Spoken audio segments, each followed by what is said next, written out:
Muling binabalikan ni Senador Bam Aquino ang mga aral ng kasaysayan sa nalalapit na ika-40 anibersaryo ng People Power Revolution. Binigyang diin niya ng pakikibaka para sa tunay na pagbabago ay isang unfinished revolution, kung saan ang papel ng kabataan at media ang nagsilbing mitya ng kalayaan at hamon para sa bagong henerasyon. Nakikita ni Senator Aquino ang EDSA People Power hindi lamang bilang isang pagdiriwang, kundi isang pangarap na nagsimula noong 1986 na hindi pa lubos na naisa sa katuparan, lalo na umano ang laban sa korupsyon. Iminumungkahi niya na ang susunod na henerasyon ang nagtataglay ng lakas at perspektibang kailangan upang harapin ang makabagong anyo ng mga lumang problema. A lot of the things na pinaglaban, hindi pa natin nakamit. So rather than thinking of it as a failed revolution, I'll think about it as an unfinished revolution. Hindi pa siya tapos at kailangan pa siyang tapusin, di ba? And maybe it's the kids who grew up during that time, like many of us, tayo siguro yung tatapos.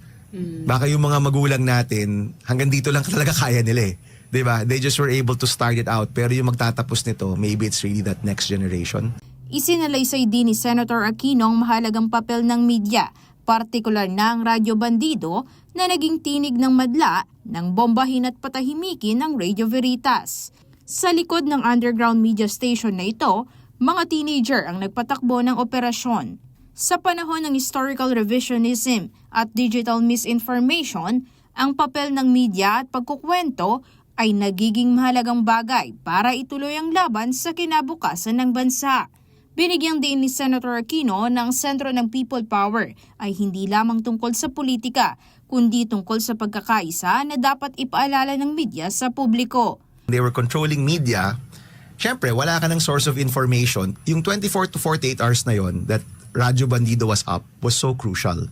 Now, yung interesting thing dyan was yung nagpatakbo ng radio station was Father Reuter's theater group.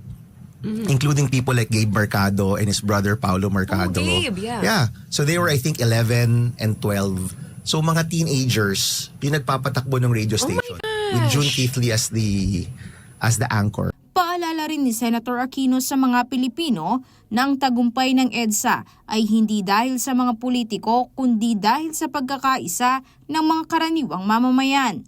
Dagdag pa niya na ang katangian ng isang mapayapang revolusyon ay nangangahulugan na ang laban sa korupsyon at ang paghahangad sa tunay na reforma ay hindi lamang dapat inaalala, kundi tungkulin ng mga mamamayan sa kasalukuyan. Ito yung mga personalities, di ba? FVR was there. Gringo, Senator Gringo became my colleague. JP also became my colleague later on. They were all there, pero having witnessed it, pangalawa lang sila dun sa tao during those days of people power. Bilang bahagi ng paggunita, isang malaking kick-off event ang gaganapin ngayong ika-21 ng Pebrero sa Quezon Memorial Circle. Ang People Power 40 sa QC Kick-Off Concert na awit at aksyon kontra korupsyon ay magsisilbing paalala na ang laban ng mamamayan ay nagpapatuloy hanggang sa kasalukuyan. Kasabay ng ika-40 anibersaryo ng EDSA People Power 1, iba't ibang mga paggunita ang gaganapin din sa iba't ibang lokasyon sa Visayas at Mindanao.